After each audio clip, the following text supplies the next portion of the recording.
Ladies and gentlemen, welcome back to the Lodge, where today we are discussing whether Tears of the Kingdom is worthy of Game of the Year.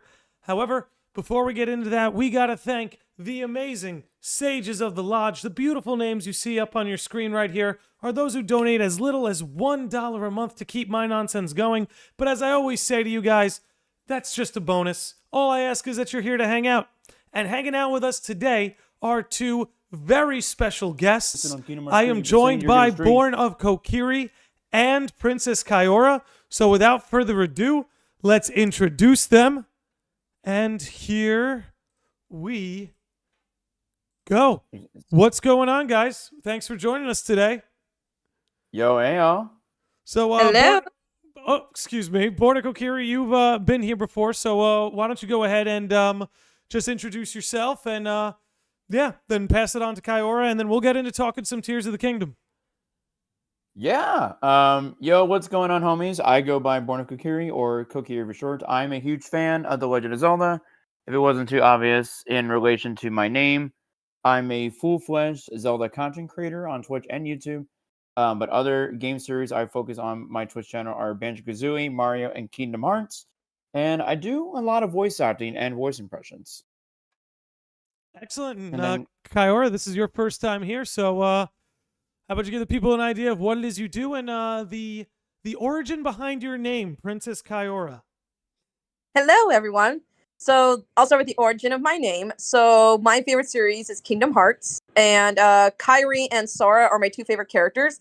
So I thought, you know what? Let's just combine the two names, and that's where Kaiora comes in. And the princess is it originally started off as a reference to the fact that Kairi, who is actually my favorite, is a princess of heart.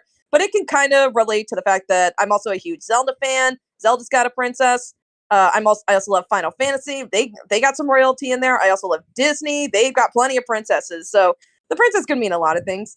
But yeah, so that's the origin of my name. And as far as content creation goes, I've been streaming for a little more than a year, and I specialize in Pokemon challenge runs that make me want to rip my hair out. And I also stream Kingdom Hearts, Zelda, and I've recently started streaming Final Fantasy. So kind of slowly evolving into not just Kingdom Hearts, but Square Enix in general. And I also recently started doing YouTube, focusing on video essays and reviews. Excellent. And if you guys are looking to follow them, I've got them tagged in the episode title. Their links are in the description. So listen, without further ado, when it comes to Tears of the Kingdom, I think before we dive into Game of the Year talk, and just so everybody knows, we're going to keep the first 30 to 40 minutes here pretty spoiler-free. In fact, you can rely on them being spoiler-free, but we're going to sound the alarm at some point, and that's when we're going full-blown spoilers. But I figure before we get into that ground, we can just talk about our general thoughts on the game, our general impressions, and then maybe give some of our takes on the combat and some of the other ways this game has evolved from Breath of the Wild. So whichever one of you wants to go first, what was your general reaction, not only in just playing the game, but finishing it as well? Like, what kind of impression did it leave you with? All right. So I'll go ahead and be a gentleman and say ladies first. Oh, thank you. Well, the short version is I put 100 hours into that game in the first week. So they say I was a little addicted to it. But yeah, like honestly, like even I thought the game was fantastic. I thought it absolutely lived up to the hype. It was absolutely worth the wait. And honestly, Tears of the Kingdom is a good reason why when games get delayed, we should be all like, okay, we get it, instead of complaining. But that's just me. But yeah, generally speaking, yeah, it was fantastic. Combat was great. Dungeons were great. Characters were great. The world, oh my goodness, the world. I don't know if I want to go into too many details because I don't know if that would be considered spoilery. But yeah, the world, holy moly.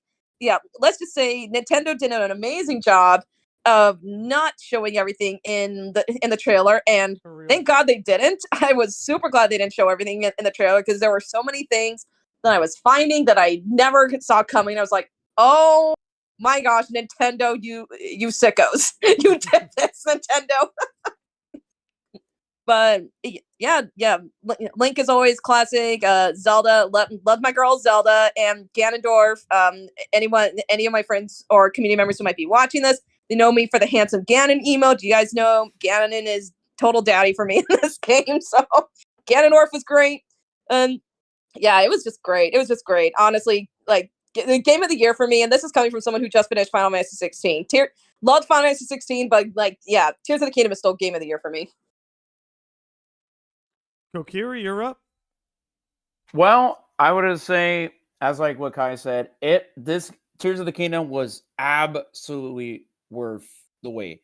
Like honestly, I was praying for the best. So like Anuma and the rest of the team were gonna like give us some changes as to what we wanted that could fix a lot of things that Breath of the Wild had, like in terms of like lack of dungeons and like bosses and all that stuff. And I'm just grateful that that Anuma and his team, they listen, and that's what mostly Nintendo is known for. They're known for mostly listening to the fans and giving us what we want. But, Hyrule was so massive. It felt so alive. Yeah, there were some changes from what we kind of experienced through Breath of the Wild, but the combat system was such a total game changer. But at the end of the day, upcoming pun intended, this game was so very breathtaking. Yeah, I'd echo a lot of both of your sentiments. Just starting with it being worth the wait, right? Like 6 years is a long time to wait for a game, especially one that was announced as early as this. That said, I almost didn't even feel it, especially by the time the game dropped. Everything just felt so complete. There were some performance issues when things got very crowded, but other than that, the game was really well polished. Everything was smooth, and like they improved on, I think this was a big deal for me, was that they improved on a lot of the stuff Breath of the Wild established, So for me, it was like, okay, this wasn't just a sequel. This was them saying, okay, how do we take what we've already done, but just do it better? Dial it up to a 12, I think the game did a really good job of that. I see we lost Kaiora here. Maybe she'll just be able to jump back in. If not, we can fix that. But overall, I think what I would say is I'm not sure it's my game of the year, but I do believe it to be game of the year worthy. Oh, there you are. We lost you for a second there. Yeah, sorry. I lost audio somehow. That's okay. You're good now? Yep, all good. Okay, great. Just to wrap up my thoughts, I guess, I think the most important thing was, like I said, this improved on everything Breath of the Wild gave us, which is a big deal. Again, if you're going to do a direct sequel that's going to share a lot of the same mechanics and aesthetics and even just the world itself. And I think what was most impressive was, Kaiora, I think you brought this up. Kokiri, you might have too, but just that the trailers showed us nothing. Like next to nothing. Like, and we can talk about this, right? Like they showed us the skies. They showed us all the sky islands in the trailers, but they didn't show us anything about the depths. And the depths were better, in my opinion. Anyway, maybe we can get into that. But I thought the depths were better than the sky. I don't know if you two have any thoughts on that, but that's what surprised me the most was, I was expecting to, again, explore the skies. That was a given. But once I saw we had all this underground terrain and the way you had to navigate it, I was like, oh, man, I didn't see this coming. And it's like it was a case of giving me something I wanted without me even knowing I wanted it. No, yeah, I agree. Like, the game opens up with you technically going into the depths. But, when I was playing, I thought, okay, we're going underground, Hyrule, that's about it. And then you get to that first main quest. I think it's the one where you get your camera and on the Pura pad and such like that, and then you go all the way into the depths, and I'm like, oh my gosh, this looks like an alien planet. Nintendo, you crazy bastards! Oh my gosh, like yeah, it was nuts, and the more I explored it, the more I was just like, holy crap, and I also have some slight PTSD from the depths because of two words: gloom hands. I have PTSD from those things. Yep. First time I see them, and they're very reminiscent of the floor masters. I think, okay, they're floor masters, and all of a sudden they're chasing you, and I'm like, oh my gosh. Yeah, they're the stuff of nightmares. They're the source of my nightmares now. Thank you very much, Nintendo. Thank you, Aonuma. I hope you're happy. Well, for me, I know it's like maybe this is just because I grew up during the N64 era, like Ocarina of Time and Majora's Mask were my first Zelda games. But it's like I always feel like Zelda's at its best when it's got a little bit of horror. You know what I mean? When there's a little bit of horror like imbued in the Zelda formula, there's something about that that just thrives to me, that just connects. And to me, that's something the series had been missing. Again, it's a very particular taste. Twilight Princess had a little bit of it, but they haven't had it like the depths where like you don't know where you're going a lot of the time, especially in the beginning. Kai, you brought it up, being chased by gloom hands, just constant obstacles that you don't have very many ways of defending yourself against. And the fact that you just can't see, just a natural inclination to be a little bit scared of darkness. So it's like, I thought it was just really cool because I think this game had a lot of callbacks to previous Zelda games. But, again, I was one person, I don't know about you guys, I was a little bit nervous about having to explore Hyrule a second time because I played Breath of the Wild twice and got all 120 shrines twice. So I was like, how are they going to do this? How are they going to make me enjoy exploring the same terrain again? And they pulled it off just by adding a few things here and there. You know what I mean? I don't know. How did you guys feel about that? Well, as Kai was saying earlier, I was surprised, like, with everything was going on, like, for me personally, like, I'm glad that Aonuma and his team, like, they kept a lot of things secretive, like not giving us too much detail, but for us, the fans, to be surprised, like the chasms and everything else, like holy crap, it was like a total game changer. Like, so many things to explore, like some things throughout Hyrule that we didn't recognize from Breath of the Wild, like it was just like a total game changer. And I'm like, Aonuma, you and your team did not do this. And honestly, I want to take a quick second to go back to this. This was at the Game Awards back in 2017 when they won Game of the Year. I remember what Aonuma said in his speech that he wanted to keep on and go back into putting much harder work into the Zelda games. And from that speech, he delivered. So I owe a lot of props to Mr. Aonuma for delivering that speech and giving the fans what he wanted from that speech back in the Game Awards 2017. Yeah. I'll be honest, I know there were a lot of fans that were concerned about like reusing the same Hyrule. I might be in the minority in the fact that like I wasn't worried. I wasn't worried a bit, and I'll tell you why. Majora's Mask exists, and that is a very good example of how Nintendo was able to take assets that existed from Ocarina of Time and basically make something completely new, completely unique, and to some, to some, a lot better than Ocarina of Time. For some, I'm one of those some. Yeah.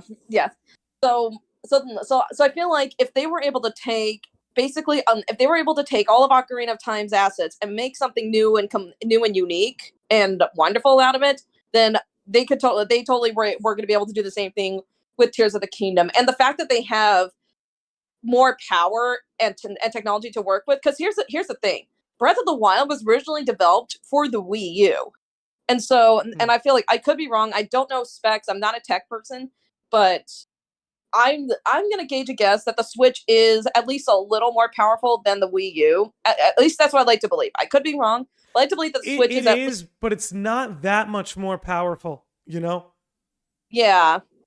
I don't know. I feel like because they're not developing for the Wii U, like they had a little extra power that they could work with, so they could add more onto it. Yeah, they definitely pushed it to its limit. Like, oh yeah. Because like Breath of the Wild was another game that had its share of performance issues here and there, but I feel like Tears of the Kingdom actually performed a little better. That could just be my anecdotal, review on it, but I do think it performed definitely a little bit better. It looked better. I'll tell you that. Like, it looked better. The lighting, right, it looks so nice. The cutscenes to me looked a lot smoother. I felt the localization was better. That's like, there's so much that it did better than Breath of the Wild. There's some things I think Breath of the Wild did better, but we can't really get into that until we get into spoiler territory. Yeah.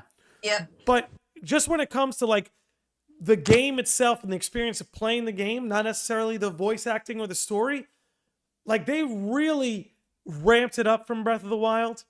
Personally, I think I like Tears of the Kingdom better than Breath of the Wild. I don't know yet. I don't think I've had enough time with the game. But, you know, it was really impressive what they were able to pull off. They made the combat better. That was a big deal to me. Because I think Breath of the Wild's combat was good, but I felt like it was lacking, especially for around the time it came out. This game, it didn't, just by the weapon system alone being a complete overhaul, not a complete overhaul, but more like an upgrade, just by the weapon system alone, and them insisting more on flurry rushes, counters, perfect dodges, like really incentivizing those and letting the player know, like, hey, this is how the combat is done. Yeah, you can get away with making powerful weapons and just spamming the hit button, you know, and then eating some food to recover when you get hit. But the game, again, does really incentivize you to learn its tricks, learn to parry, learn to do your perfect dodges and your flurry rushes. You know, I think it was also insisting more on what it already was and encouraging the player to go a little deeper. I think, to me, that's one of the best things this game did. No, yeah, I agree. I know with Breath of the Wild, like one of the biggest criticisms that everybody can agree on is that they don't like the fact that your weapons break. But the thing with Tears of the Kingdom is like, yeah, the weapon breaking is still in there, but with the new creation mechanic, it almost doesn't matter because part of the fun is crafting these new weapons, figuring out, okay, what can I make if I fuse these two together? So it's almost like the developer saw, okay, we can't get rid of the braking system because, you know, that's just, you know, the world you live in. You're in the wild, you know, your weapons are going to break. It's inevitable. But, you know, let's give the players more incentive to try new weapons. So now instead of just, oh, my stick broke, now you can be like, okay, there's a rock. Let me fuse a rock to this thing and make a giant hammer. Yeah, again, more insisting upon its gameplay of like encouraging the player. Because you're right, like, don't get me wrong, I really didn't have a problem with Breath of the Wild's weapon system. I have one issue, and that's this is both with Breath of the Wild and Tears of the Kingdom. It's that the freaking Master Sword needs to be charged more than an iPhone. And I am fine. I'm perfectly fine with the Master Sword needing to be recharged, but it should last. So this is just me, and maybe it's a pet peeve, but it should last longer. It should feel like a legendary weapon, you know? But I feel like it just needs to be recharged as often as a normal weapon breaks. Yeah. You know what I mean? So that would just be my one complaint, because I think it would also make feeling like you got the Master Sword, like you really accomplished something. But in both games, especially when I'm in the post game, I just end up avoiding using the Master Sword, so I don't have to go back and recharge it. You know? So that would just that awkward moment when your Master Sword breaks when you're in the middle of the final boss and you're like, oh shit. I kind of needed this. Yeah. Master Sword, now's not the time to be taking a nap. Wake up, V. Not the time to nap. But honestly, I think you bring up a good point. I think they solved a lot of people, and I don't know, maybe either one of you guys didn't like the weapon breaking system, but they seemed to create a remedy for it. So where it was like, look, so long as you explore and gather materials, you always have powerful weapons, because you can just fuse like all these, you know, bokoblin parts and things you find in caves, diamonds. Yeah. You can just throw a diamond on a stick, and it's one of the most powerful weapons in the game. There you go. You know? Yeah. Diamond to an arrow. Yeah. When I first played Breath of the Wild, I didn't really like it at first, but like Breath of the Wild, like I love the game nowadays, but there was a little growing pains with Breath of the Wild for me personally, because I did not have experience with open world games. Breath of the Wild might as well have been my first true open world game. So there was a lot of stuff I wasn't used to. Like I wasn't used to like dying instantly when I jump off a cliff, which that literally happened to me. My first minute, the first second, I go jump off a cliff expecting to roll over like typically. Nope. No. So the weapon breaking system, I didn't like it at first. I thought it was really annoying, but a lot of that had to do with the fact that in the beginning of the game, you can only use like sticks and clubs, stuff that breaks after like 2 minutes. So I'm just like, wait, for real? So yeah, I didn't like it at first, but the more that I started getting like the better weapons, like I started appreciating more, and I got it. I understood why they did it. Like, it makes sense. Link is in the wild. He's not gonna suddenly have this badass sword. You know, he's basically gotta survive. He's in the wild. He's basically a wild boy right now. He's gotta survive. Yeah, he's got a little bit of Tarzan in him. Gotta make it worth. Wear a cloth around your waist and just make that shit work. I do my gorilla impression, but I used all those points on Smash last night. Fair enough. But I thought they handled resetting Link really well. You know, I always wonder how you pull that off in video game sequels. How do you like reset the character that you Kingdom Hearts? Yeah, exactly. Kingdom Hearts. Put him to sleep. Kill him off. You'll make it work. I lost my memory. I lost my strength. I was asleep for 1 year. Yeah, and then with Link, it's like a demon grabbed me and sucked all the vitality out of my soul. I lost my arm. For real. I got amputated and had the vitality literally sucked out of my soul. That was nuts. Like, this is the first time I think we've had Link act with an actual actual injury that had some consequence to him. I don't think we've ever seen like have some sort of like battle damage to him where it's like, oh crap, like, yeah, I'm like, as soon as they're like, yeah, Link, basically I gotta do this or else you're gonna lose your arm. And I'm like, what? What? No, how dare you? I mean, I'm not opposed to it. Like, I don't know. This might make me sound like a psycho or something like that, but I don't know. I feel like the idea of like video game protagonists or even just protagonists in general, like losing a body part or something like that in the heat of battle. I don't know. I feel like it's just a good way to demonstrate their strength, and it's good development for them, like learning to overcome a weakness that could be relatable to even a lot of people who have been through that, like whether it was through a car accident or maybe they were in the military, lost something through that. So yeah, I've got a soft spot for protagonists that have some sort of like injury that could inhibit them, but instead they find a way around it. Or in the case of Link, he gets help from like some mythical like force. Yeah, and it demonstrates that there's going to be consequences for actions. Go ahead, Kokiri.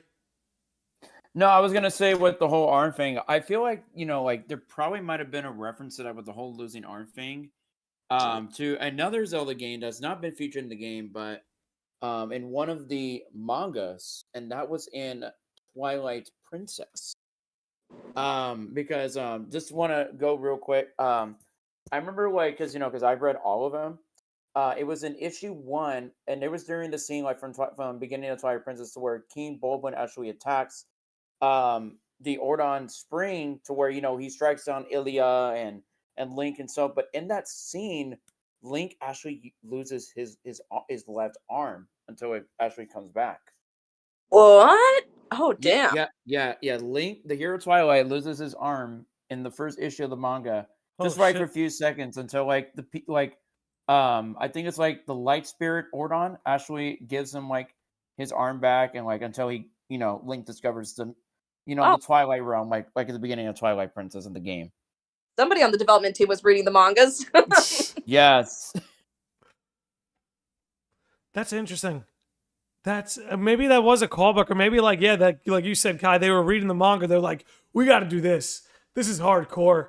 Speaking of hardcore, and while we're on the topic at the beginning of this game, I just want to say, probably the strongest beginning to any Zelda game ever. Honestly, I don't know if you guys felt that, but just that descending into the cavern, walking alongside Zelda, and like again, this is the very beginning of the game, so we can discuss this a little bit, but just descending the cavern with Zelda holding the torch, she's kind of lecturing about the Zonai. Like, I don't know, there was just something so, like I said, I like my Zelda games with a little spin of horror on them, and just seeing that from the get-go, I was like, oh boy, it's happening. It's happening, isn't it?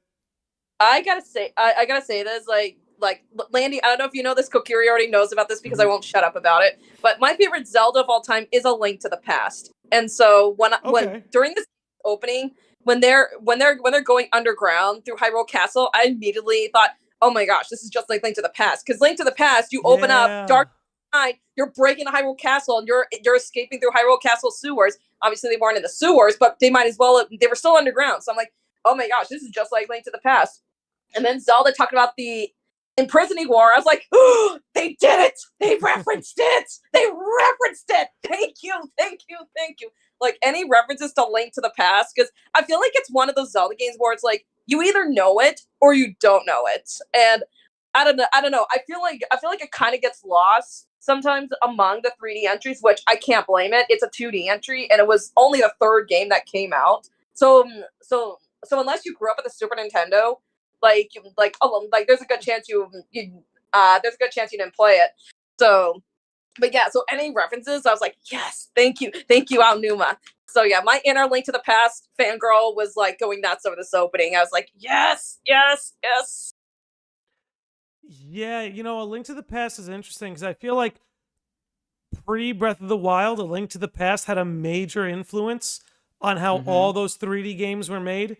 Like it was the last. It was like it wasn't the last of the 2D games because you have like Oracle of Seasons, Oracle of Ages, Link Between Worlds, and all that. But it was the last like major Zelda before 3D kicked in. And even though 3D is 3D, those games, the way they were structured, was still modeled after Link to the Past. Yep. Yeah, I will always argue that Ocarina of Time was revolutionary for the 3D adventure genre. But I always argue that Link to the Past was more revolutionary for Zelda as a series because because a lot of the tropes and a lot of the formula and a lot of the Link to the Past laid the foundation and the blueprint for all major Zeldas going forward. Like they were the one who started the whole, hey, go to the first 3 dungeons. The crazy crap happens. Go get the Master Sword. Go either throughout the rest of Hyrule or go to the dark version of Hyrule. Go do more dungeons and then beat Ganon's ass. Like they started that. A lot of items were introduced, like hook shot. Everyone loves the hook shot. Hook shot was introduced. I think the magic meter was introduced. No, never mind. Magic meter was Zelda 2 technically. So yeah, I can't list them off the top of my head, but yeah, I would argue that Link to the Past was the game that basically laid the foundation that all Zelda games followed afterwards. Yeah, there's no denying that because, even it's funny because like even all the way up to Link Between Worlds, right? Which was like I think that's their last 2D entry, technically speaking. Yeah, it's like around there, but also I think it was actually I think it was Triforce Heroes, that was also 2D. And we don't talk about that. Yeah, that is true. That is true. We don't talk about it. Yeah. I mean, unless you want to count the Link's Awakening remake, but I don't know if that really counts as their last 2D Zelda because it was a remake. But yeah, I think A Link Between Worlds was their last game that they made from scratch. But I don't know, didn't that game start off as a remake of Link to the Past, and they just decided to make it into a new game? Yeah, it started that way, but I feel like it was very early in development. They were like, "Hey, let's actually just take this to the next level." Yeah, considering they already had they had already done an Ocarina of Time remake, and they were most likely working on the Majora's Mask remake at the same time. It's like, guys, we do this system we should not have 3 Zelda remakes on the 3DS. We need something new. Okay, so we're coming up. We're on 33 minutes now. I want to give a little more time before we get into spoilers. Yep. So I guess without giving anything away, what was your guys' favorite gameplay addition to Tears of the Kingdom that either wasn't in Breath of the Wild or got elevated from Breath of the Wild? For me, I would have to say, I really love the new addition to the arm mechanics. Pretty much. All his his powers. Yeah, his powers just really changed everything. Like, yeah, I was a little bit upset, that we didn't get our Sheikah Slate abilities like stasis, remote bombs, magnesis, all that stuff. But I really like how they kind of implemented the new powers like Ultra Hand and Recall and Ascend and kind of like implemented it a little bit more. Like how Ultra Hand is kind of like, like the new magnesis, how Recall's like our new stasis, like even like the ability to like go like ascend by going up into like ceilings and like going into higher places that we've never been to before. Again, Link's new powers with the new hand ability was such a total game changer. And like, I feel like that what Anuma and his team were going for is that they wanted us to like go all out into this massive sandbox where we can do like, just like in Breath of the Wild, we can do anything or just go anywhere we want just with these new hand powers. Like, hey, you want to lift that up over there? Go use Ultra Hand. Hey, you want to go ahead and like recall something that fell from the sky? Use that power right there. Hey, did you ever think about you might want to climb that ceiling right there? Why don't you use Ascend to go up there? But at the end of the day, like, Link's new hand powers was just absolutely extraordinary. And like, even though, yeah, I will miss, of course, our old, abilities like remote bombs, etc. But this will definitely do for sure. Mm-hmm. Yeah, I'm kind of with Kokiri on this one. I think the ultra. I think the new powers with the Ultra Hand really were basically what made this game such a successful sequel to Breath of the Wild. Because I feel like if they brought back, I feel like if it was just Tears of the Kingdom, they brought back all the powers that you would had from the Sheikah Slate, I don't think this game wouldn't have been as much fun, and I don't think it would have been as successful as a sequel. Because to make a good sequel, I feel like you need to expand the world, and you need to give players new places to go. And I feel like if they had not added like the creation mechanic or the fusion mechanic or the rewind mechanic, basically if they didn't add those new powers, then it literally would have felt just like Breath of the Wild. The only thing I missed from Breath of the Wild was the remote bombs. That's the only thing I missed, and that's because I was too lazy to go farm bomb flowers. So, guilty. I'm too lazy to go. I hate farming materials. Ask Valkyrie. She sat with me during KH1 during the pandemic while I farmed materials for the ultimate weapon, and it drove me nuts. I'm lazy like that.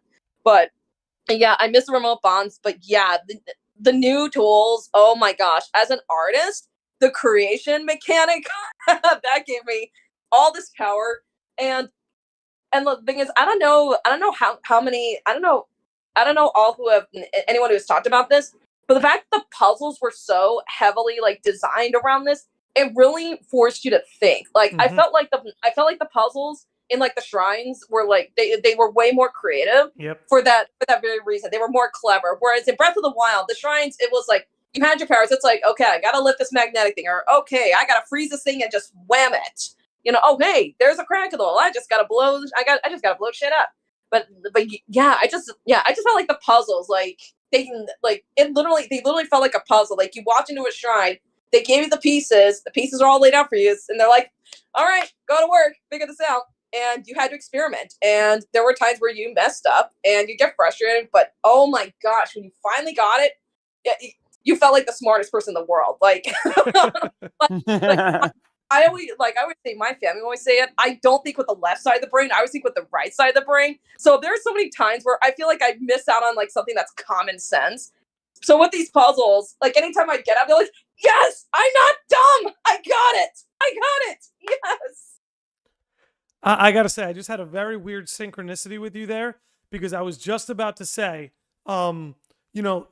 historically, Zelda has been a very, like you were bringing up left brain, right brain. Like, historically, Zelda's always been very analytical. Like, as you're getting through a Zelda game, it is way more analytical than it is imaginative. You need to use that side of your brain way more than the imagination. But with Tears of the Kingdom and all these new mechanics, it took both sides of the brain. You had to be as imaginative as you were analytical. And I think there's something very special about that when it comes to their not only gameplay design, but their puzzle design. And I also want to give a major shout out to Taylor Green, who just dropped a $7 super chat on us, who says Zelda is a top tier series alongside Kingdom Hearts. Tears of the Kingdom is so lore heavy and I love it. Love the content, man. Keep it up. Taylor Green, I'll be keeping it up. Thank you very much for that super chat. And Thank you. Thank you. Clearly a man with a refined palate. Or Taylor is a gender neutral name, man, woman, whatever you be. You have a very, very cultured palate, having love for both Kingdom Hearts and Zelda. So you are in the right place. But with that said, yeah, like it was just so crazy to me that it was like they took the thing about Zelda that made it special and just elevated it to a new degree where it's like they gave Link these new mechanics that allowed the people who designed the puzzles to really get creative with it and allow for creative solutions. Like, and there was a little bit of that in Breath of the Wild, but in Tears of the Kingdom, I felt like every puzzle, there were probably multiple ways to solve them. You know? Yeah, Mhm. Yep. exactly. Yeah, I forgot to mention that. That's what I was thinking because after I finished the game, because I finished the game in like a week. So one of the reasons why I wanted to finish the game in a week was so that way was because I knew a lot of friends were streaming it and I wanted to watch and support the homies. So as soon as the game finished, I went and watched some streams. I'd watch them do a shrine that I did, and they did it completely different. I still got it. I was like, what? I did it completely wrong, or oh my gosh, I did that completely different.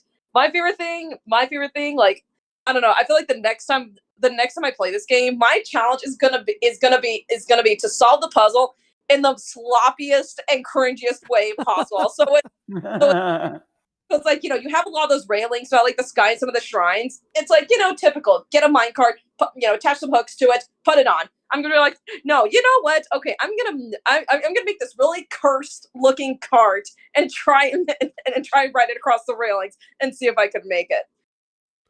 And I feel like that's the kind of creativity that the developers want the players to have with this. Like, I feel like the developers, they didn't want to have just one solution. They wanted to have multiple solutions. Like, I'm almost afraid, now that you bring that up, I'm almost afraid that we're never going to get this freedom again, because within 24 hours of this game being out, all the internet was filled with was like wooden robot penises exploding. Like, that's what people were doing with this game. So I feel like Nintendo is just never going to give us this freedom again. They were like, what have we done?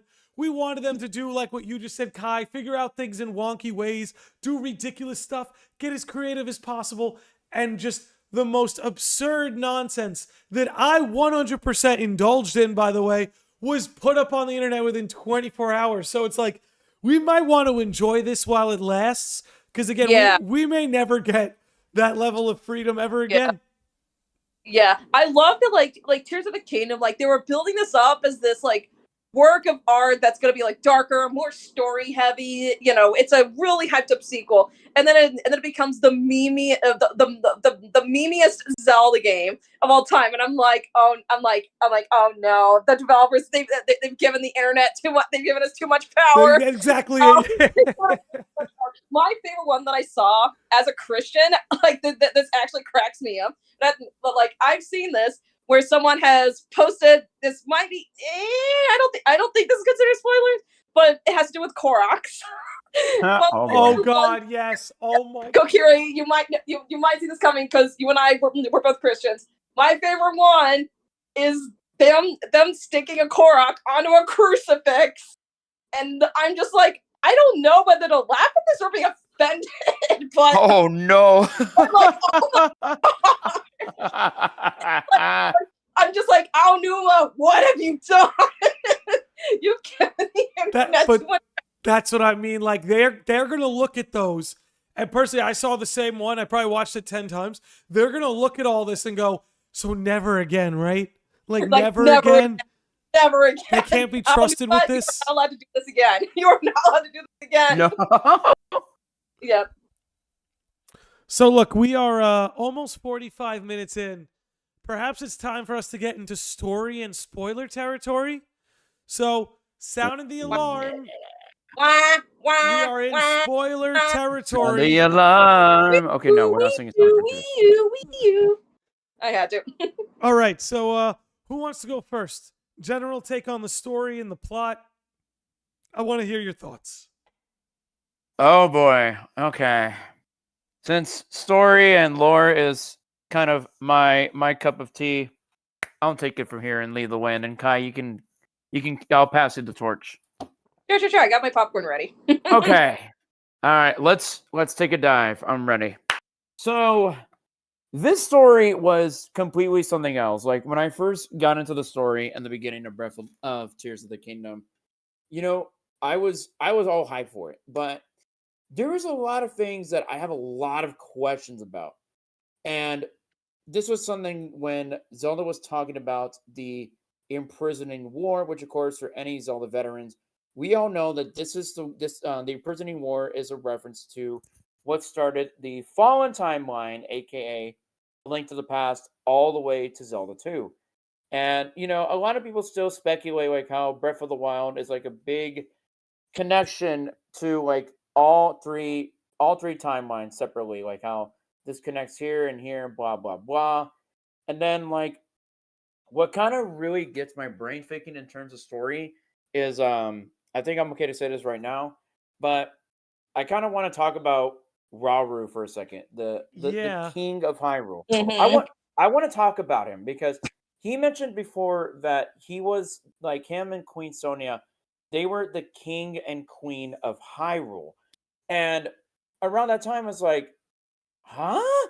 Because story wise, Skyward Sword was the one that started the whole trend to where the surface actually had no name, and it didn't even have a name. Of course, it became known as Hyrule, all because in reference to the goddess Hylia herself. And I had a lot of thinking about it because like another game that takes place after Skyward Sword was Minish Cap, and that's when the Kingdom of Hyrule is fully established. They had their very first Princess Zelda in the timeline, and they had two kings inside that game. Like they had one deceased king named King Gustav, who passed away like centuries ago, and then now you have this other king who's Princess Zelda's father, King Daltis. So I'm just like, what happened to those kings? Where did these two come from? Like, where's King Gustav from, and where King Daltis from Minish Cap? What about them? So this kind of had my brain thinking a lot as like, like man, I don't know what's going on anymore. You know So what? go. I was gonna say, if I can interject here, what if this is just a major what if, and this might seem a little left field, but what if they create another split timeline from Skyward Sword, or like if Link or Zelda dies or something like that, then this is what happens, and that's what Breath of the Wild happens, or I don't know. What if there's another split timeline from Skyward Sword? Breath of the Wild comes in. I'm in a different school of thought. Guys, I think the old timeline's gone. I think Skyward Sword is a reset button, and it may not even be Skyward Sword. The only reason I would say Skyward Sword, especially now that we're in spoiler territory, there were a lot of callbacks to Fee. So I don't know if that means Skyward Sword is canon or just Fee is canon. Again, that remains to be seen. But either Skyward Sword or Breath of the Wild, to me, clearly reset the timeline. Because like even in the case of Rauru previously was a man, Like think about his Ocarina of Time appearance. He was just like an old wizardly looking man in a robe. Now he's a Zonai, and he evolved from a goat. The goat man. He's a goat man now. That's a I guess you can say he was quite the goat. I think the timeline's been completely reset. I think if there's any way of tying these timelines together, it's because the Zonai like reset the timeline or like usurped the timeline. Right? They're obviously associated with time travel powers, be it with the Kingdom's Tears and stuff. So wasn't come out with the third. It wasn't come out with the third game in the Breath of the Wild world, and it resets the timeline. A trilogy, yeah, something. And I don't know, like, what are the Zonai? Are they aliens? Because think about the way Ganondorf talked about him. It was like, so your kind showed up, kind of built all this and established it, and then everybody left but you and your sister, Rauru. Isn't that a little weird? Like, there's a lot going on there, but to me, it's obvious we're in a whole new timeline. I think the old timeline stuff is done because I think, let's be honest, maybe I'm wrong. Maybe you guys know more than I do, but I feel like the fans invented that timeline.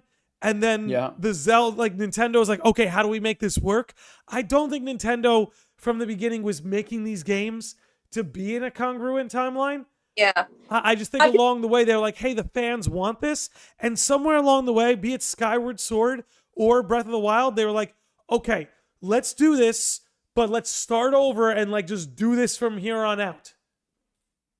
Yeah, I kind of Mhm. almost feel like originally like Zelda was supposed to be, kind of similar to Final Fantasy, where like every game it's a different version of Link and a different version of Hyrule. Well, actually, no, that's not even entirely correct either, because because I remember originally in interviews, Miyamoto, talking about like Zelda 2 was a sequel to Zelda 1, A Link to the Past was a prequel, then Ocarina of Time was a prequel to that. So I feel like they wanted to Mhm. do something. I feel like they wanted to have the Zelda games connect originally, but then they did time travel in Ocarina of Time, and that just completely like threw everything off. And so, and I don't know. I feel like they wanted to try and keep everything connected, but they also wanted to get creative because they didn't want the series to get stale. So they're kind of between a rock and a hard place. It's like, okay, you want to keep these stories connected, but you want to innovate. With Wind Waker, they wanted to flood the whole place. With Twilight Princess, Wind Waker didn't really do so well. So they are like, okay, let's go back to what everyone loved in Ocarina of Time. Let's borrow a lot of elements from there. Let's make it darker. And so, yeah, I feel like they tried to, and then they finally just gave up on it, and they're like, okay, you know what? Let's just start over. Let's just start over. That's where Skyward Sword comes in, and then Breath of the Wild follows up, because yeah, of all the Zelda games that Breath of the Wild and Tears of the Kingdom reference the most, it's Skyward Sword. It's Mhm. Skyward Sword Like more than overtly. yeah. So yeah, I'm with you on that, Landy. Like I didn't think about that but yeah, now that you bring it up, like it totally makes sense. It totally makes sense. I feel like Nintendo realized, this is getting out of hand. Yeah, This is getting like Rauru tipped it off. Rauru tipped it off for me. Like once I saw Rauru was a goat man, I'm like, okay, this is a whole new direction that they've done. And then, it kind of pulls itself together because like they reference other games, right? But I feel like they didn't, they're almost like winks and nods. It's not quite in the way Skyward Sword was. I do want to read a message from Taylor Green who says, I'd like to say, I feel like details in Zelda can be perceived as an alteration to story, as if these games are stories explained with changes in specifics between storytellers. Yeah, like The Legend of Zelda is like a giant game of telephone, and like every installment is a different storyteller's take on it, you know? and then the Link in the latest part of the timeline, he's just like, wait, what the heck happened? All this what? How did we get here? Yeah. As far as the story goes, I got more into the story of this one. I feel like the plot was just, I don't know, something about Breath of the Wild story. I feel like it felt a little disjointed. Whereas I feel like the plot of Tears of the Kingdom, it felt more connected. Because even if you got the tears, even if you get, which yeah. So spoilers. So basically, the plot happens similarly to Breath of the Wild, where instead of collecting memories, you're collecting the dragon's tears. And I think I feel like the events were more connected, and Mhm. it just, if you watch all the cutscenes in order, obviously you can find them out of order, but yeah, even if you found them out of, I don't know, I kind of almost wish, like this is kind of going into like a little nitpicky territory. I kind of almost wish they kind of programmed the game so that way, no matter which tier you find in which part of the world, like you're finding the tiers in order. I kind of wish they did that, but even if they didn't, I still felt like the cutscenes, they just connected better than they did in Breath of the Wild. I feel like Breath of the Wild was a little disjointed at times. Yeah, I'd have to agree with you. Here's how I kind of see it. Um, Breath of the Breath of the Wild, in my opinion, had better character arcs, but Tears of the Kingdom had a better overall plot. Like the plot Mm. of Tears of the Kingdom it's really cool, man. And like as for finding them out of order, I'm such a dweeb that when you find the first one and you dive into that temple with Impa, they're all on Yep. the wall in order. So I just jotted down like what each item was for each number. Oh, Like I did. yeah, I'm such a dweeb. I jotted it down so that when I found it on the map, I was like, "Am I up to that one?" I'm like, "Yes, go, go, go." So, like the plot was really good, but I have to say, and I hope in the next game they can get this right. Tears of the Kingdom's plot was incredible, but none of the characters really have transformative arcs. Whereas in Breath of the Wild, Zelda has, in my opinion, perhaps the strongest arc in the whole series. And like Yes. what I mean by that is like the Zelda you get in the end game of Breath of the Wild is totally transformed from the Zelda whose memories you're recovering. The Zelda whose memories you're recovering at the start of the story, she's insecure, she doesn't believe in herself or her ability to harness his power. She's desperate and she's pleading, she's rebellious, and she's also kind of a brat. You know, she's saying, "Tell my father I do not need an escort and stop following me." And then like, Will excuse me, princess. yeah, exactly. But then by the end of the story, she emerges from the light and she's in this white robe. And I swear the first time I played it, I got chills and I was crying when she puts her hand up, looking so sure of herself, like ready to harness that power and seal Ganon. It was just so transformative. And I think it's just one of the strongest arcs in the series. But going on Tears of the Kingdom, which I think had a better plot, when it comes to character arcs, everyone is kind of the same at the end that they were in the beginning. Like, that's the Riju I met. That's the Tulin I met. The Zelda at the end is like the same Zelda that was in the caverns with me. You know what I mean? Yeah, I would agree with you on that. And I definitely think part of that is I would agree. Breath of the Wild had better characters. I like the characters of Breath of the Wild more. And I think a lot of that had to do with the fact that, unlike Tears of the Kingdom, like Breath of the Wild, you know, you learned about the champions, like Mifa, Yunobo, Riju, and who's the other one? Rivali. Like, You meant Urbosa. There's Urbosa too. Yeah, thank you. I'm sorry. but yeah, like you're learning about the champions. You're getting to know them and their relationship with Zelda and Link. Mifa and Link.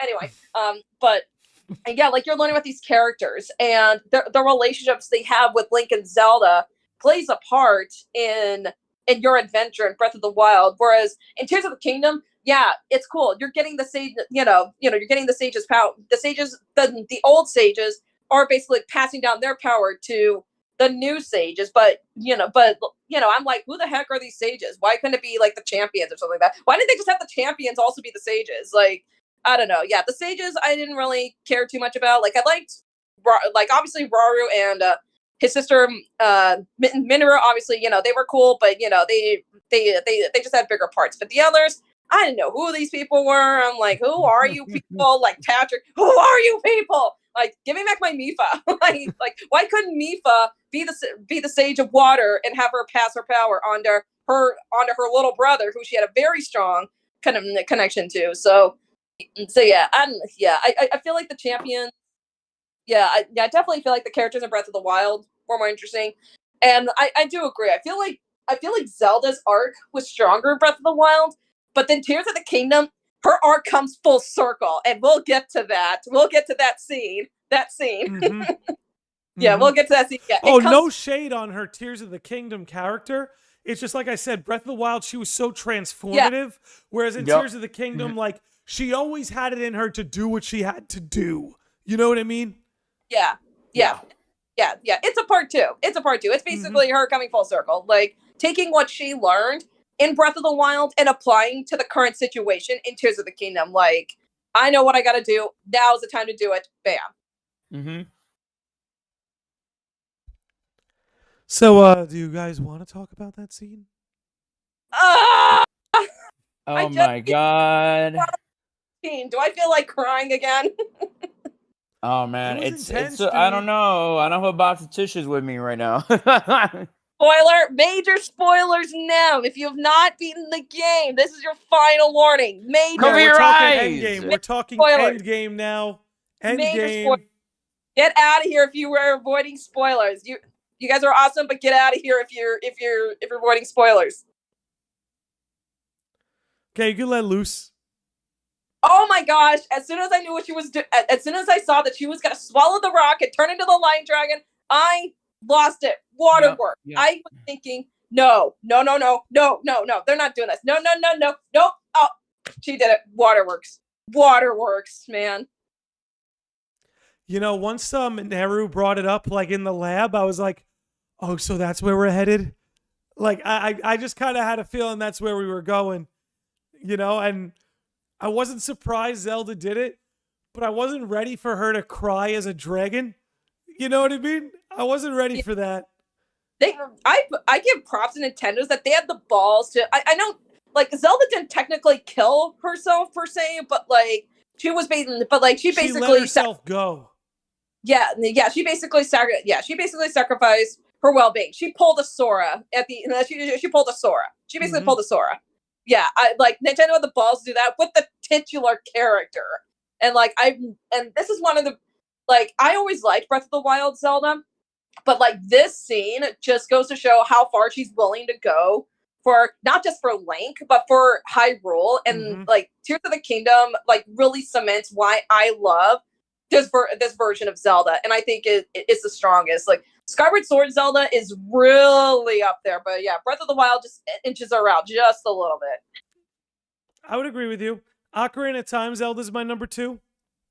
Because I mean, same as mine. We discussed this Kokiri on one of our previous episode, but you can't beat the Ninja in the Shadow Zelda. That's tough to beat, but they really they really do it. They really do it. Kokiri, any of your thoughts on that scene? Honestly, I was emotional. Like the fact that like what happened to Zelda, like transforming into a dragon, I honestly kind of felt like I wanted to tear up because they're mentioning like in one of the scenes, like, like if you do this, you're not coming back at all. And I'm just like, there's no way, So the fact that she turned into that light dragon, I was like, no, like this is not happening at all. It was like, and the fact is like, I was like, because like how like in some movies, like, like no, this can't be like there has to be a way we can fix it. There has to be a way. And I felt determined to like no, this cannot be true. This cannot be true. I wanted to save her. Like it just felt like Skyward Sword all over again. Like I wanted to like go find her because it's like in the trailer, it's like Link, you must find me. I was like, I want to go find her, but she's right there in the fucking sky flying around. Like I just want to go on my iPhone and do the share my location thing and feel like I'm here, Zelda. Like talk to me, but like all to my iPhone. But honestly, like when the ending happened, like I felt relieved and I was like happy, like like he got him. Like I'm like Link, like good job, buddy. Like you got the girl, you saved her. You did your part. Yeah. Sticking with this dragon scene, like this doesn't just apply to the dragon scene, but to the world and the story in general. I don't know if you both would agree with me on this, but it felt very much like a Miyazaki film. Like the story, the world, but it felt very reminiscent of something that Miyazaki would have written and creative. And this is why Studio Ghibli should make the Zelda film. I'm just saying. I couldn't agree more. Every time I see the rumored like Netflix is gonna do, I start puking spontaneously. Studio Ghibli would absolutely knock it out of the park. And I agree with you that this story did feel like a Ghibli film. You know what I mean? The whole dragon scene is something straight out of a Ghibli film. Yep. It's final battle, which I know we're getting ahead of ourselves, but like that final battle, I'm like, oh, this is Miyazaki. Yeah, okay, we need to talk about that. We need to talk about that. Let me tell you, this was the thing, and then let's talk about this final battle sequence, and then I want to get into Game of the Year, kind of final thoughts on Game of the Year, wrap that up. But as far as this ending sequence goes, let me tell you why it stuck out to me. Because do you know what the ending of Zelda games always is? Going up. You go up, top of the tower, top of Hyrule Castle. You're always ascending. Skyward Sword, you go into the freaking skies. You're always ascending, right? And I feel like that's a video game trope in general, is as you're approaching a final boss, you're always ascending. This game, you descend into the depths of hell. Yes. And I was playing it because like you, Kokiri, once I saw the dragon scene, I was like, I can't go to sleep. I have to save her. I have to save her right now. Same. I was like, I can't sleep at all. I'm like, what is it? Same thing happened to me. So it's like 2:00 in the morning and I'm descending into the depths of hell to go fight Ganondorf. And I'm like, yo, I'm actually spooked. Again, I like all my Zelda games with a twist of horror. So going deep into hell, I was like, this is what I wanted. This is what I wanted. And talk about mixing it up, man. Holy hell. Absolutely. Yeah. And speaking of Ganondorf, can we give a big, massive shout out to Matt Mercer providing the voice for Ganondorf himself? Honestly, he did a really great job voicing the Demon Nailed King it. himself. Oh yeah, nailed it. Also, Ganondorf. You guys keep going. I'm just gonna refill my water. I'll be right back. Oh yeah, of course. Okay, so so Ganondorf. So I don't know about you guys, but I thought this is the most challenging final boss fight that we've gotten in a Zelda game in a long time. Like She's just saying that because she's sipping for him. no, that is not why. No, okay. Oh yeah, okay. Kokiri is just teasing me because he didn't die once to Ganondorf, and I got my butt kicked a lot. But a lot of that had to do with the fact that I was unprepared. Like this is how tough Ganondorf is. It's true. It's true. I'm actually am telling the truth. I actually did. When I first fought Ganondorf in the game, I actually did not die a single time. I'm Yeah, not Wow. joking. Yeah, congratulations. Yeah, lady. I was just telling the audience.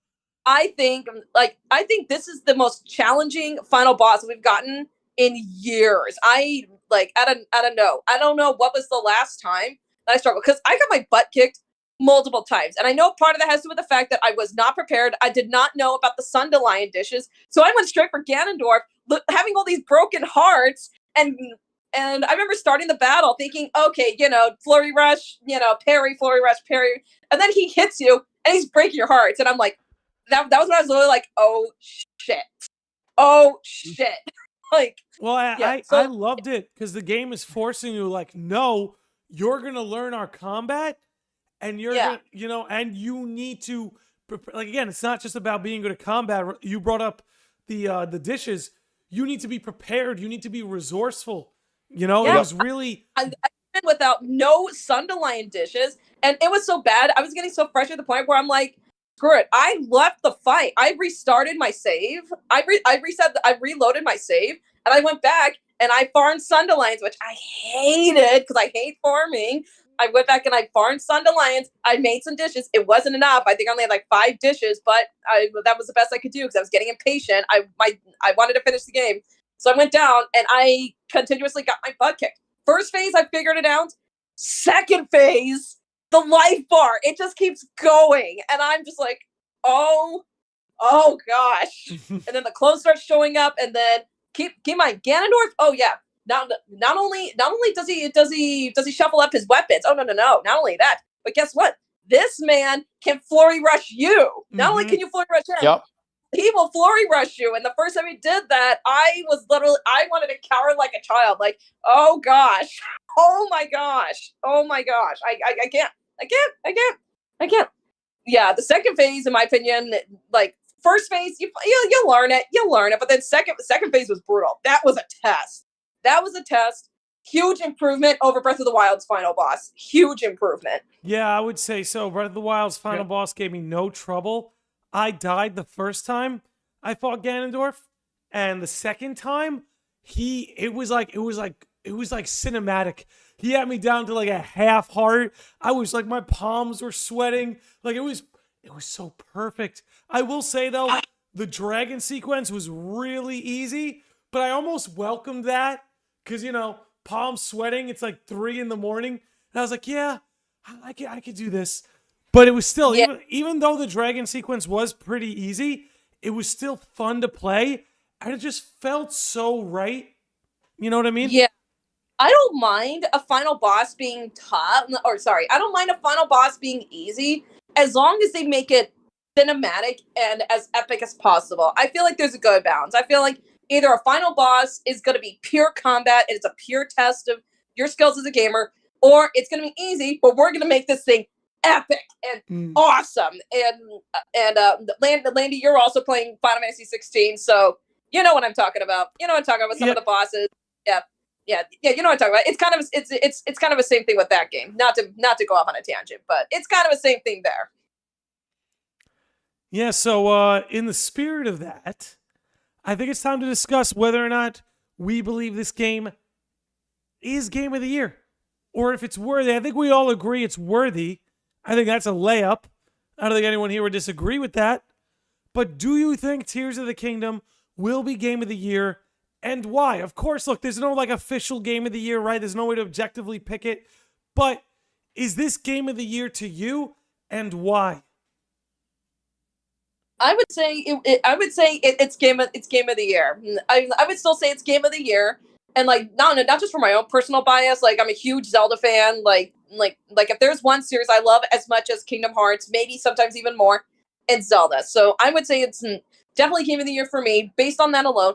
But also I feel like this game just has had such a huge cultural impact. Not only has it constantly won the quote, quote award for like the most anticipated game at the Game Awards. But yeah, I just feel like compared to the other games that are gonna most likely be contenders, I just feel like it's gonna have the biggest cultural.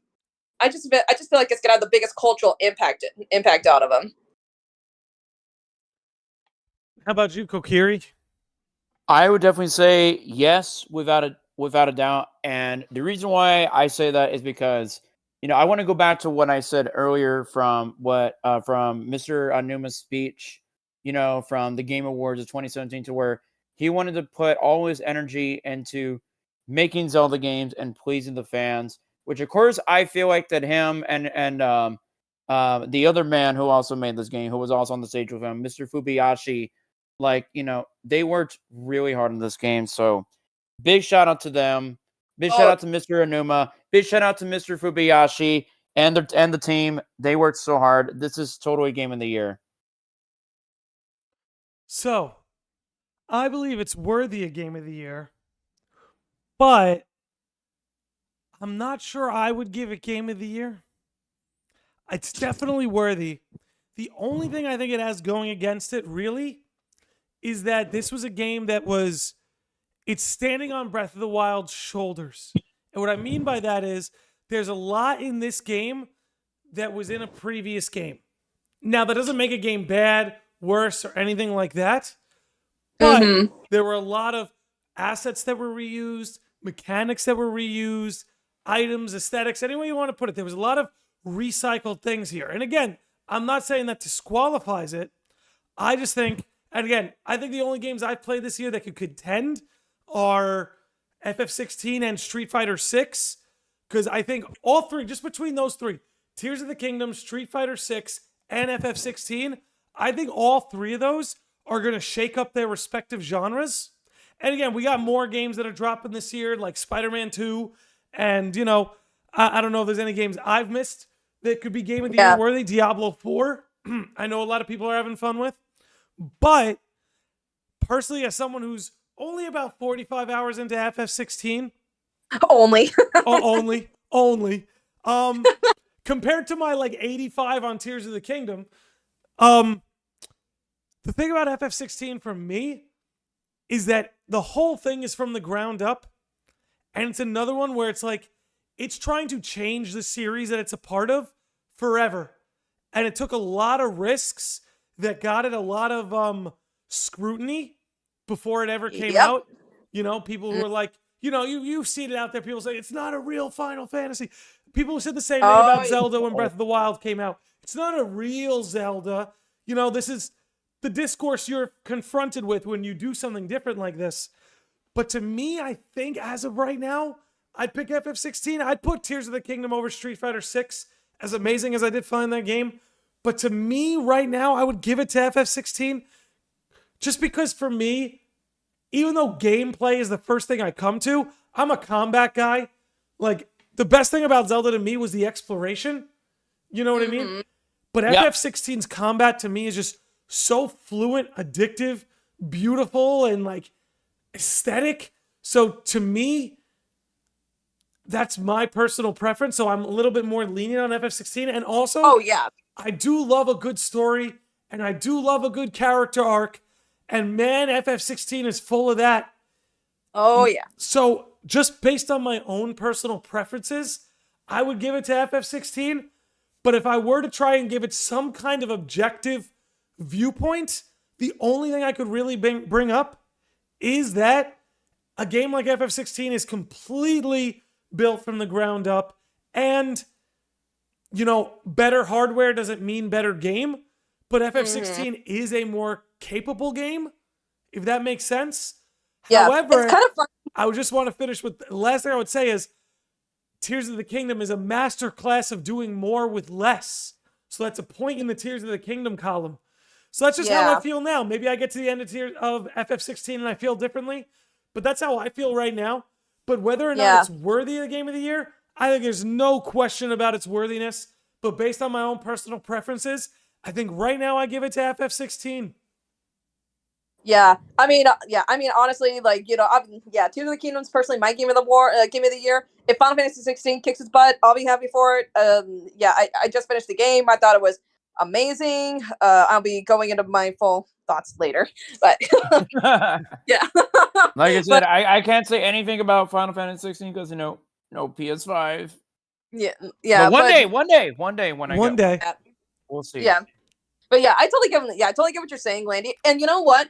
It's really interesting you bring that up, Landy. That Final Fantasy 16 is a game that is it's built from scratch up. Because like I don't know if you'd agree with me on this, but like personally, like I know this, I'm going off on a bit of a tangent, but personally, I felt Final Fantasy 15 was okay. I just felt like it was okay, and like one of the impressions that I got from it was that it really felt like they were trying to pick up the scraps that were left behind from Versus 13, and they were just trying to make something new instead of just making something come. Whereas Final Fantasy 16, like it feels like it was made specifically for Final Fantasy 16. Final Fantasy 15 felt like, oh crap, Versus 13 happened. We just wasted a lot of money. What are we gonna do with all this?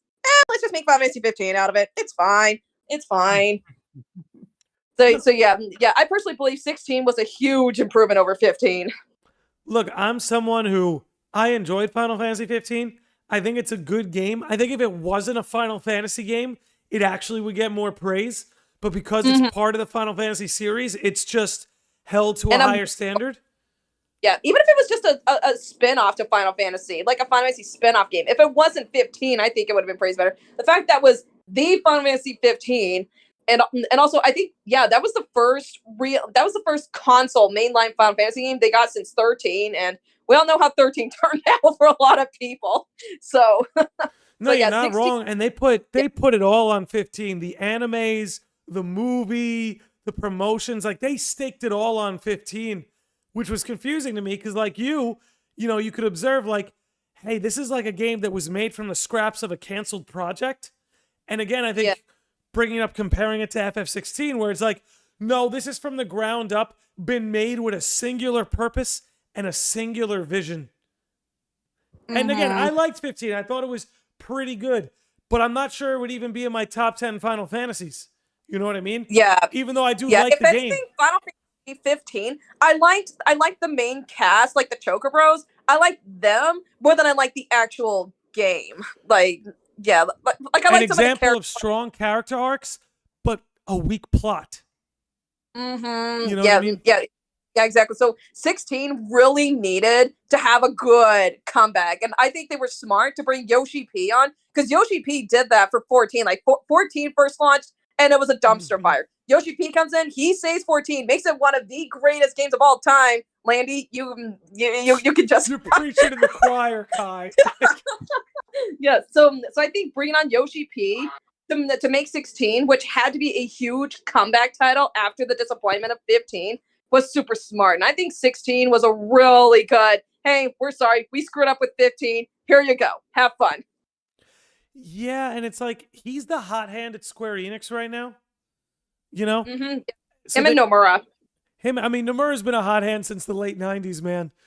Yeah, true. Yeah. By the way, Nomura had nothing to do with 16. Stop saying that. Nomura had nothing to do with 16. I couldn't be happier that 16 just went balls to the walls Final Fantasy. And a Final Fantasy fan knows what that means because I'm close enough to the end game to see it all bleeding in. Oh, where it's like, yeah. dude, people need to see, like, the craziness is not a Nomura brand. It's been the Final Fantasy brand the whole time. Yeah. As I was saying earlier, Kingdom Hearts technically ripped off Final Fantasy with their bonkers lore, which honestly I appreciate that because I feel like it makes up for the fact that they lean so heavily into the Disney side of the fan service. It's like, okay, we're going to give you more Disney fan service, but we're going to go Final Fantasy bonkers with character, drama, and lore. And it's so funny too, because it's like, if you look at interviews and like behind the scenes, Nomura is actually the guy trying to keep it simple, Like when he was making Kingdom Hearts 1, his original idea was to tell a very simple story, but then Sakaguchi, the creator of Final Fantasy, came to him and said, "No, Nomura, you got to do you. You got to go crazy like you do with Final Fantasy. Trust me." And he took Sakaguchi's advice. And then with FF7 Remake, Nomura's the guy who was like, "Yeah, I think we should keep this as close to the original as possible." And then Kitase and Nojima are like, "No, let's change a bunch of stuff." And Nomura's like, "Okay, let's change a few things." And it's just funny to me that like behind the scenes, he's the guy trying to like play it, not like, I don't want to say normal because he most certainly is not. And his style most certainly is not. But it seems like he's trying to play it a little more toned down than all the people around him. But public perception is like the opposite. Public perception is like he's barging into storyboard meetings going, "No, turn that panel upside down." When like it's just Nomura's the type of guy. Nomura's the type of guy who wants to teach first graders addition, subtraction, and everyone else is like, no, let's teach them algebra. They can handle it. Algebra. Yep. But either way, I'll say this. I think Tears of the Kingdom, even though I'm more preferable to FF16 and think that deserves it, I think Tears of the Kingdom will win it at like the Game Awards and all those big showcases. Primarily because of something I believe you both said, was just its overall cultural impact.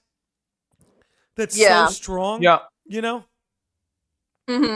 because I feel like even it's kind of interesting. Like I saw this on Twitter.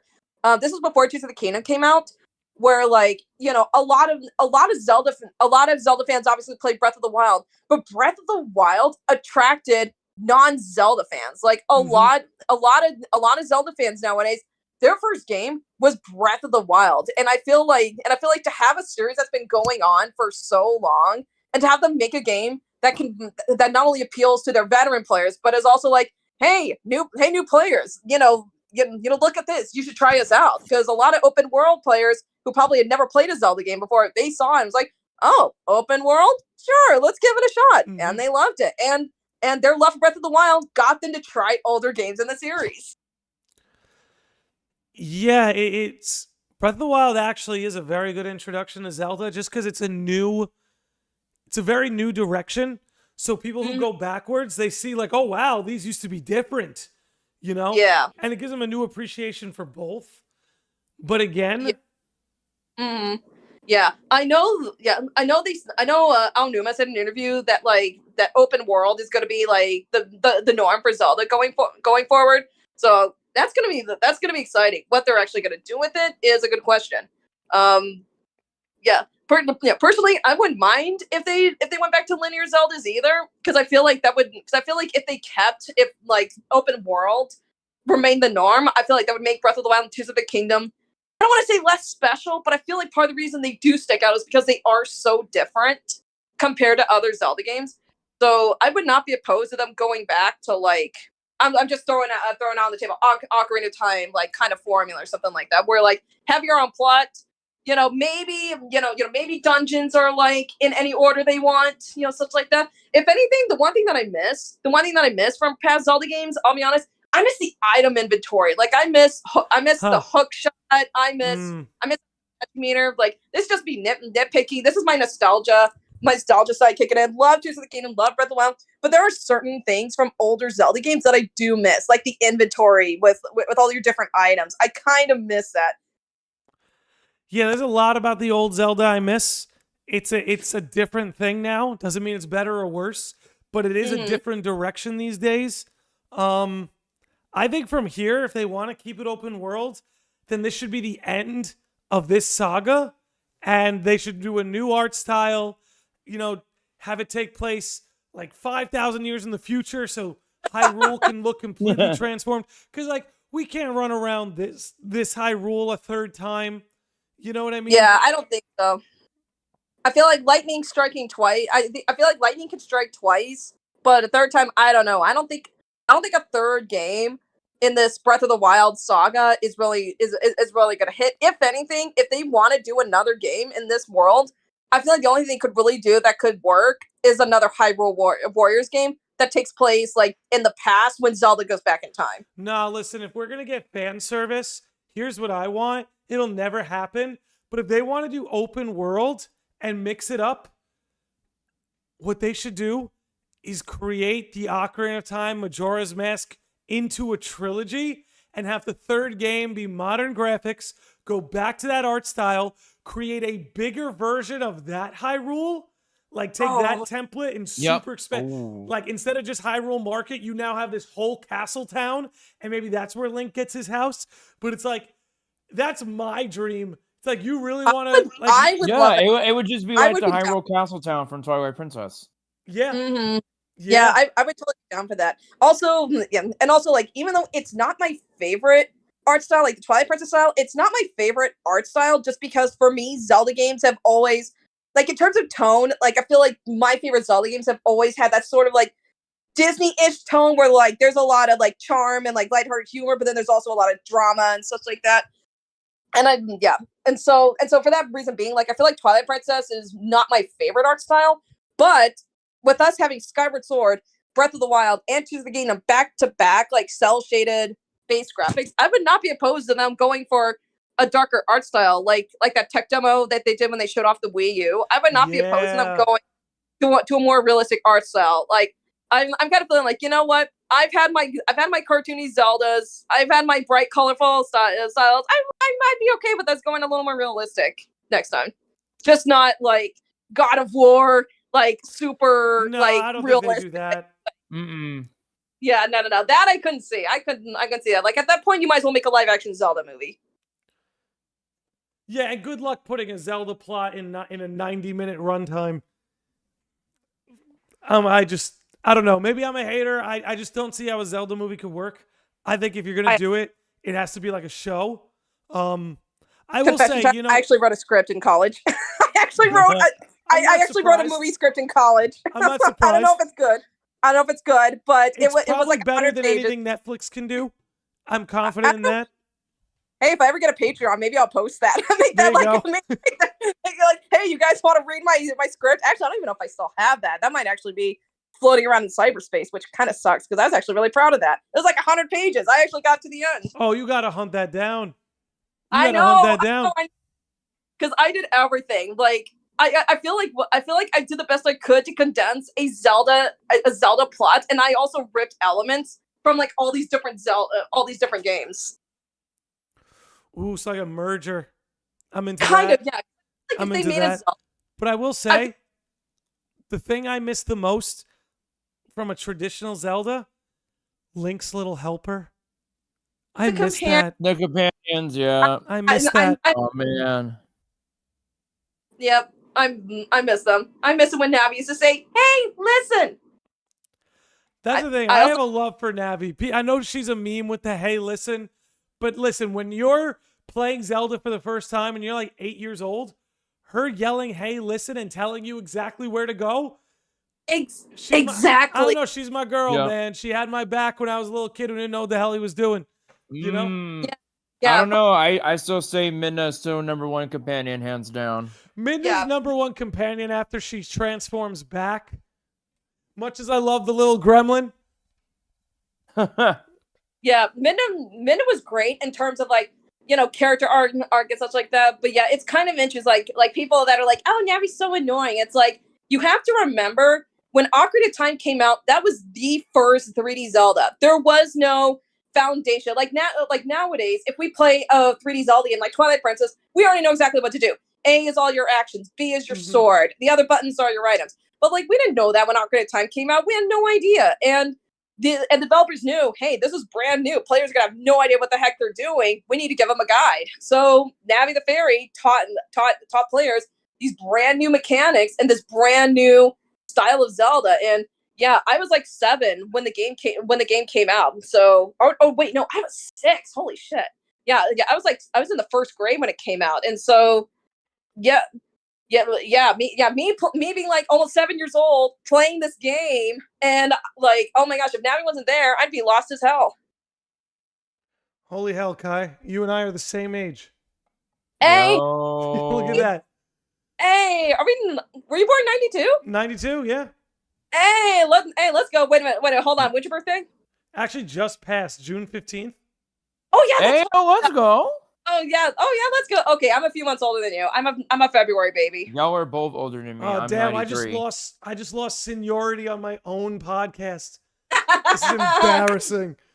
Yes, I'm a dominant. Landy, you know what that's referring to. Yes, I guess that makes me a bear. And actually, that sounds really bad out of context. Nobody clip that. If any of my community members or mods are watching this, they're gonna clip that out of context. They always do that. But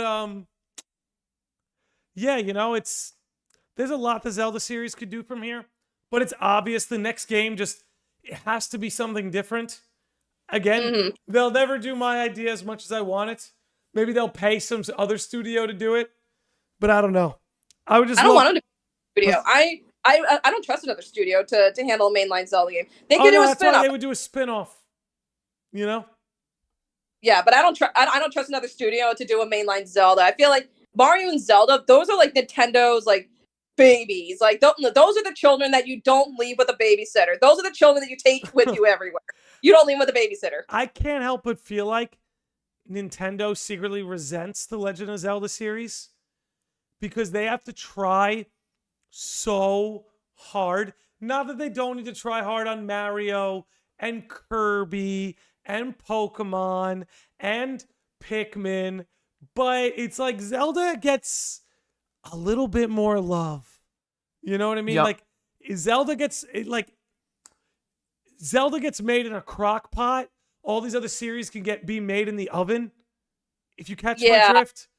Yeah. The thing is, the thing with Zelda is like, it's so different. Like I would say Zelda and Metroid are two Nintendo's most unique franchises in the sense that like they're not just, they're not so much like Mario, for example. Mario, you're there for the gameplay. Story is whatever. Princess Peach gets kidnapped.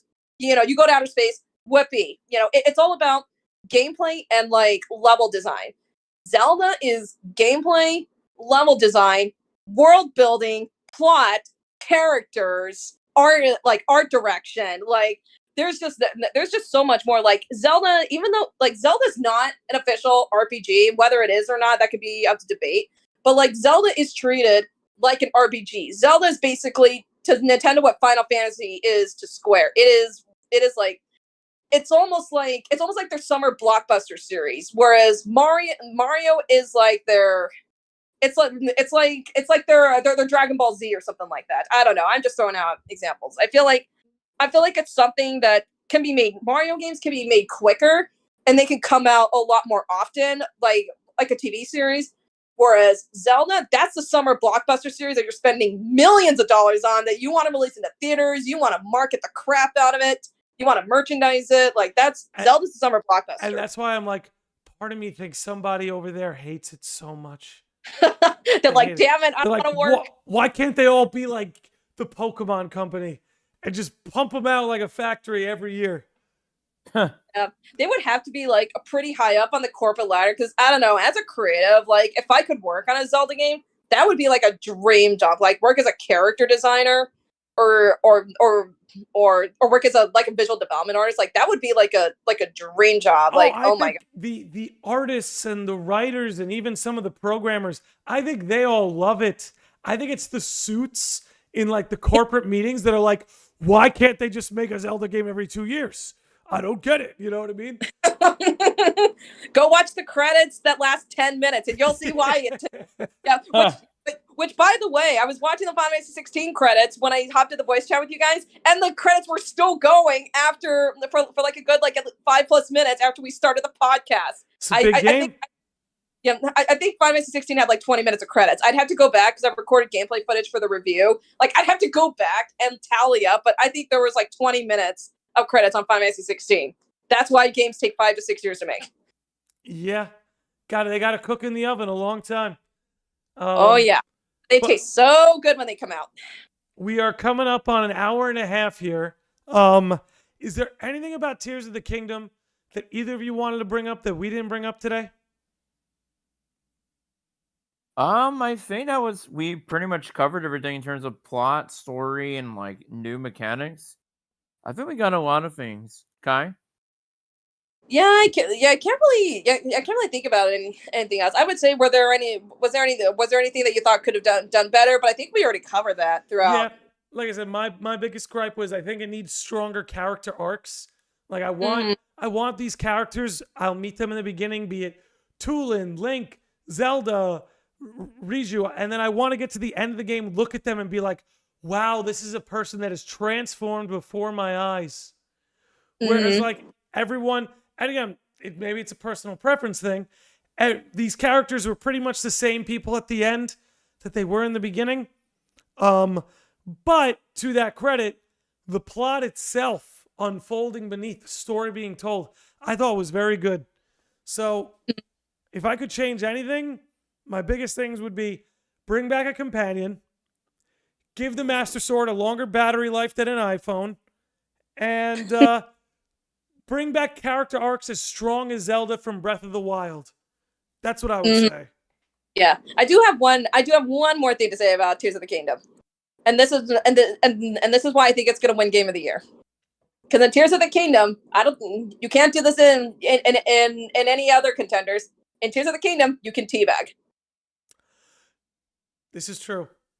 You can teabag in Tears of the Kingdom. There you go, Game of the Year. But all the Game of the Year winners, you can teabag. Kokiri, were you teabagging on Ganondorf when you beat him the first time? Oh no. I felt accomplished, like it just felt like pretty much what I was fighting Ganondorf in Tears of the Kingdom. Honestly, what I thought about was I took everything that I learned from Ocarina of Time and Twilight Princess and put that into fruition. That's actually was my key to success. And not to mention, I didn't know you could do this, but I was able to fuse the Master Sword with one of my amiibo weapons. See, what I actually did was I actually had some amiibo weapons.